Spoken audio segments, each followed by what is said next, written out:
Fala galerinha do xadrez, tudo beleza? Esse Mundial foi espetacular. Garry Kasparov jogando contra Viswanathan Anand em 1995 em Nova York. A gente tem uma das partidas aqui mais espetaculares da história que a gente vai ver aqui agora. E antes agradecer aqui de coração todo mundo que está apoiando aqui na campanha, nesse período difícil, onde o canal Xadrez Brasil durante 32 dias fica sem conseguir colocar propaganda. Vocês podem ver que os vídeos não tem nenhum ad, e isso pode ser bom para quem assiste, no entanto, para quem produz o conteúdo significa trabalhar de graça. Graças à ajuda de muitos de vocês, tá dando para lutar e passar por esse período difícil que vai até o dia 19 de julho. Eu continuo contando com o apoio de vocês.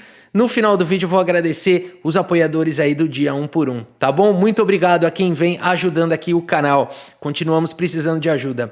Meus amigos, Garry Kasparov vai jogar aqui contra Viswanathan Anand no torneio mundial e abre aqui a partida com o peão do rei. Anand responde com E5, temos aqui cavalo em F3, cavalo C6, o desenvolvimento dos cavalos normalmente, bispo B5, abertura Ruy Lopes ou espanhola. O Anand conhece isso daqui bastante, profundamente. A6 foi jogado, o bispo vem para casa de A4.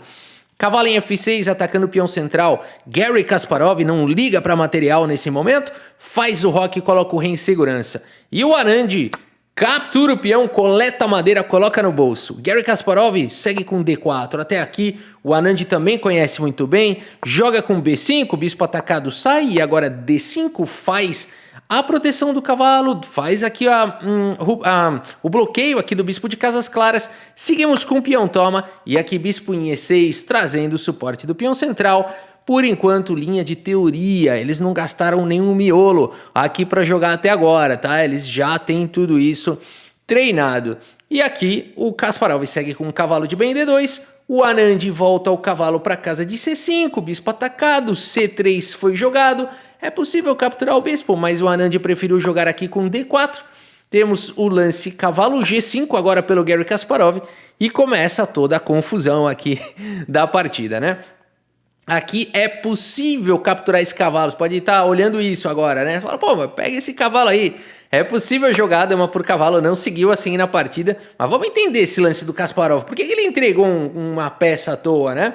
Aqui ele poderia seguir com o lance dama em F3, atacando o cavalo, atacando a torre. E fica difícil de proteger, né? Você não vai querer jogar um lance do tipo bispo D7 por conta dos ataques aqui em F7 e toda a pressão que continua existindo nas casas claras, né? Uma variante complicada que poderia seguir aqui com o cavalo por E5, né? A dama atacada crava aqui o cavalo, D3 seria uma possibilidade. Então a gente tem aqui uma possível linha, creio que foi estudo aqui de Garry Kasparov, né? Uma linha bizarra de longa e complexa, aonde ele recupera a peça e além de tudo tá jogando contra um rei exposto aqui do Anand, né? Que linha maluca é essa aqui do Garry Kasparov, né? Ô Rafa, mas ele calculou tudo isso?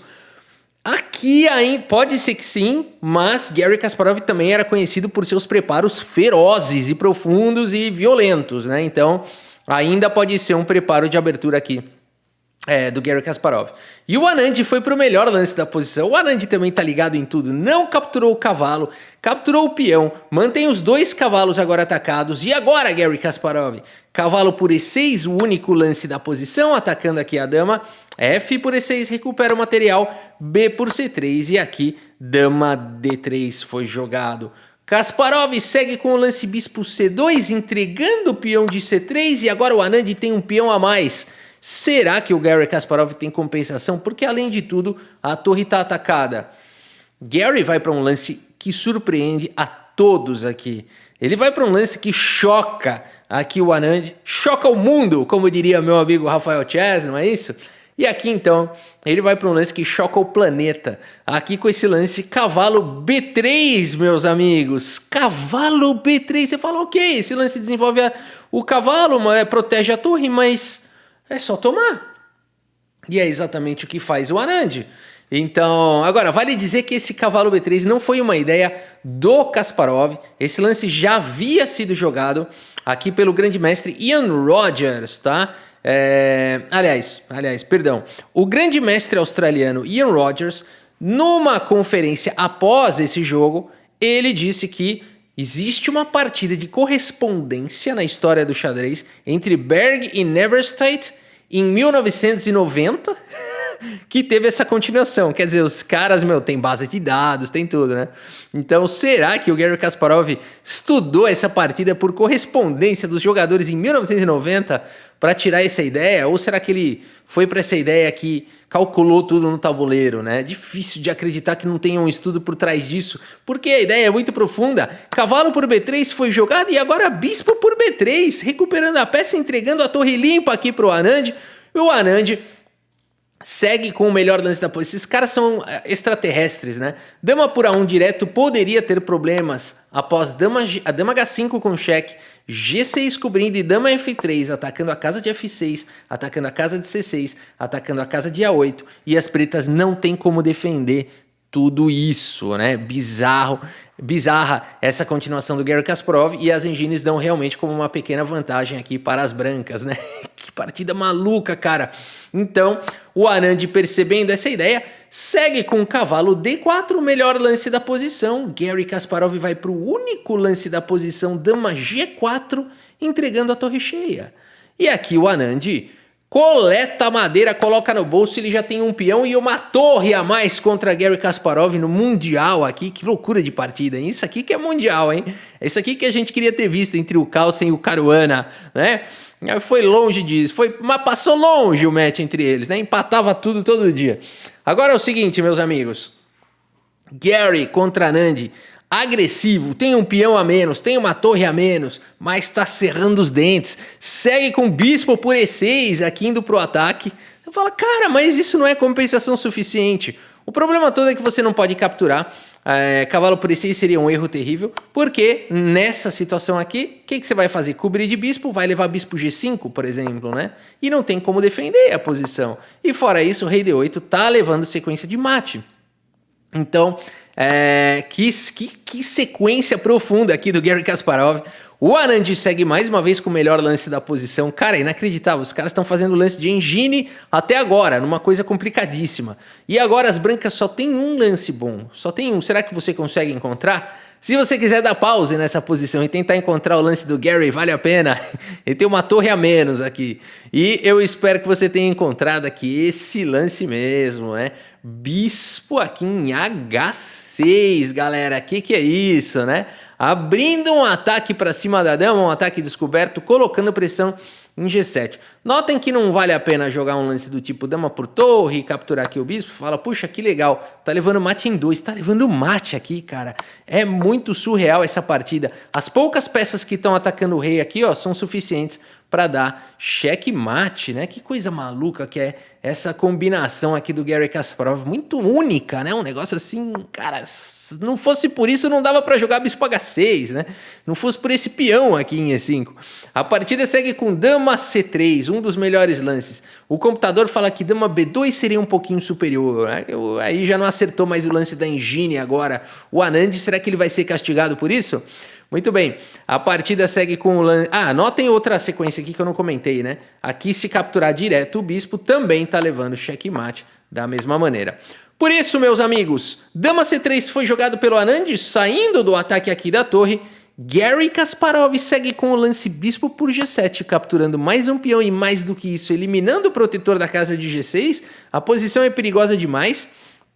O Anand tem que fazer alguma coisa em relação às ameaças. Segue com dama D3, um excelente lance. Afinal de contas, dama H5 agora perde para dama G6, acabando completamente com o ataque de Garry Kasparov. Com uma torre a mais, o Anand não vai ter problemas em vencer essa partida. Por isso, nada de vacilar. Garry Kasparov recupera agora aqui o material. Coleta a madeira, coloca no bolso, né? Recuperou e agora ele tem um peão a mais, o Kasparov, né? Que bizarro isso. Fez uma combinação absurda, sacrificou a torre lá atrás e recuperou com juros.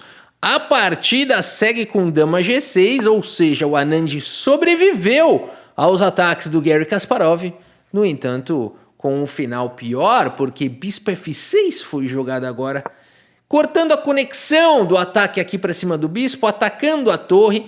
A dama tá protegida, a partida segue com bispo E7 aqui pelo Anand, mas agora simplesmente bispo por E7, dama por G4, você tem que recapturar aqui a dama, bispo por G4 foi jogado, rei por E7, e a gente cai nesse finalzinho onde o Gary tem um peão a mais. Dá pra acreditar num negócio desse, né? Por isso que é uma das melhores partidas da história, essa aqui, né? Isso aqui é mundial, meus amigos.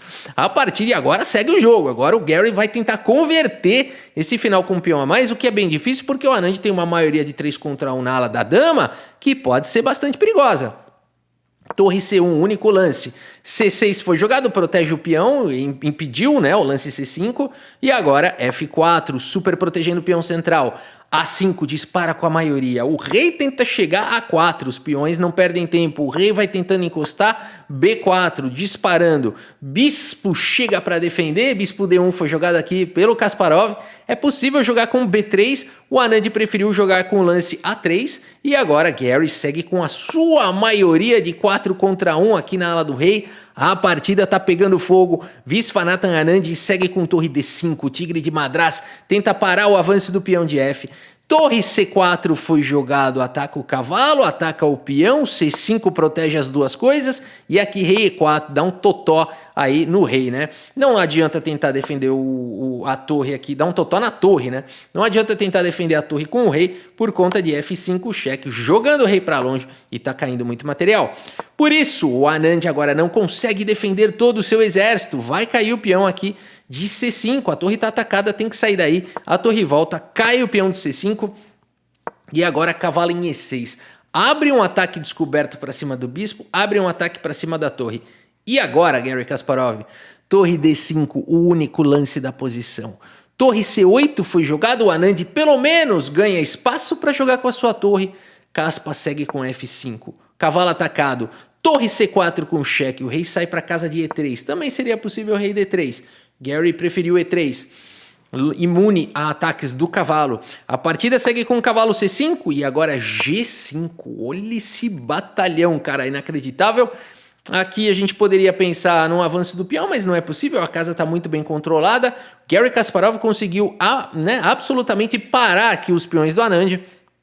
O Anand ainda tenta mais alguma coisa, mas depois aqui de simplesmente torre D6, meus amigos, Viswanathan Anand faz as contas e abandona aqui a partida. Abandonou porque não dá mais, meus amigos. Mesmo que ele tente alguma coisa aqui, não dá para tentar sacrificar, isso é loucura. O que pode ser tentado jogar aqui? Cavalo B7. Vamos só excluir aqui e colocar como uma possível continuação, né? Cavalo B7, por exemplo, atacando a torre. Você está ameaçando aqui F6, joga o rei para longe, coloca a torre na sétima, ataca todo mundo. Ah, mas aí o cavalo volta para C5, torre cheque, por exemplo. Bispo cheque, coloca o bispo em segurança, dá liberdade para a torre poder jogar. E aqui a gente vai para uma sequência onde o rei vai sendo jogado para longe, o peão consegue disparar e não tem mais o que fazer, né? Se tenta um contra-jogo, tarde demais, o peão aqui promove para a dama primeiro, não dá tempo de fazer nada. Eu vou promover também, não vai levar mate em 5 aqui, ó. Quem viu o mate em 5 aí? Quem viu o mate em 5, levanta a mão, posta aí nos comentários e cuidado que o nariz cresce. Aqui rei A5, torre B5, cheque, rei A4, dama em A8 com cheque, cavalo em A6 e aqui dama por A6, cheque mate. Rafa, não vi em 5 porque eu não vi que aqui podia cobrir de cavalo, achei que era em 4, para de mentir. Agora é o seguinte, meus amigos, vamos puxar aqui o relatório do chess.com e ver a precisão aqui dos jogadores. Rufem os tambores. Meus amigos, 98,4% de precisão para Gary Kasparov, a lenda, né? E 91,7% para o Tigre de Madras, quer dizer, jogou um absurdo, mas o Kasparov jogou igual uma máquina. 2 lances brilhantes aqui para Gary, vamos ver quais foram os lances. Temos aqui o lance cavalo G5, surreal, né? Entregando o cavalo para uma compensação duvidosa de longo prazo. Aí aqui a gente tem um monte de sequência de lance que exclama aqui, ó, do Kasper, tudo com exclama. E aqui mais um lance brilhante aqui, bispo por cavalo deixando a torre limpa, né? É um negócio de outro mundo aqui essa partida do Gary Kasparov, né? Bispo H6, uma coisa de outro mundo, maravilhosa.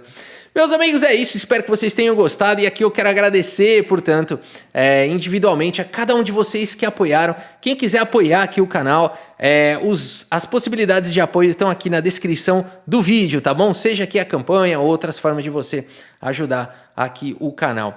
Quero agradecer aos apoiadores do dia. Individualmente aqui ao Alan Quelon, também ao André Cortes, Clóvis Falcão, Daniel Rabelo, Edmilson de Oliveira, Emílio Galhardo, Fernando Dória, Franz Montanho, Gabriel Azevedo Farias, Lucas Marteleto, muito obrigado também Luiz Marinek, o Marcos Rolim, aqui também o Maurício Aga e o Miguel Ribeiro. Muito obrigado pelas contribuições de vocês aí ao canal, tá bom? Tá sendo fundamental.